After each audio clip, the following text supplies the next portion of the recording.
YCP నేత మార్గాని భరత్ కు సంబంధించిన ఒక వీడియో ప్రస్తుతం సోషల్ మీడియాలో వైరల్ అవుతుంది. ఒకసారి మీరు కూడా చూడండి. ఓ మనకన్నా ఎక్కువ పోలీసు అదే దారిలో ఆపితే అదే బెస్ట్. ఆగిలా ఆ లారీ కూడా తీసుకురా. ఫ్రీగా కొట్టిద్దాం. స్లోగన్ కొట్టు. పెట్రోల్ డీజిల్ కొరత వెంటనే.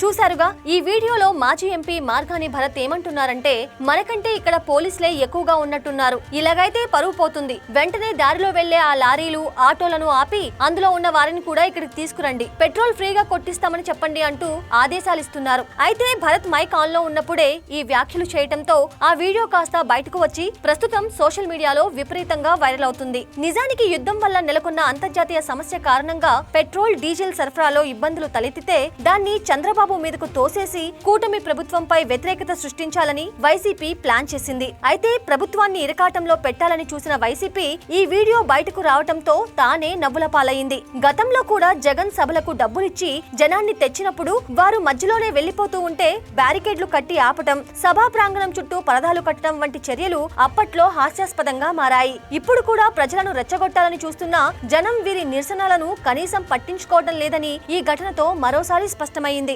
ఒకటి మాత్రం నిజం, మనం చేసే కార్యక్రమంలో ఎంతో కొంత చిత్తశుద్ధి ఉంటే ప్రజలే కాదు ప్రకృతి కూడా సహకరిస్తుంది. కానీ ఎల్లవేళలా అబద్ధాలతో రాజకీయం చెయ్యాలి అనుకోవటం జగన్ మానుకోవాలి. సొంత పార్టీ శ్రేణులే సహకరించని పరిస్థితి చూస్తుంటే ఇప్పటికైనా తీరు మార్చుకోకపోతే రాబోయే రోజుల్లో ప్రజాగ్రహం ఏ స్థాయిలో ఉంటుందో వైసీపీకి అర్థం కాక తప్పదు. అబద్ధపు ప్రచారాలతో జనాన్ని నమ్మించాలి అనుకుంటే చివరకు మిగిలేది ఇలాంటి అభాసు పాలయ్యే పరిస్థితులే.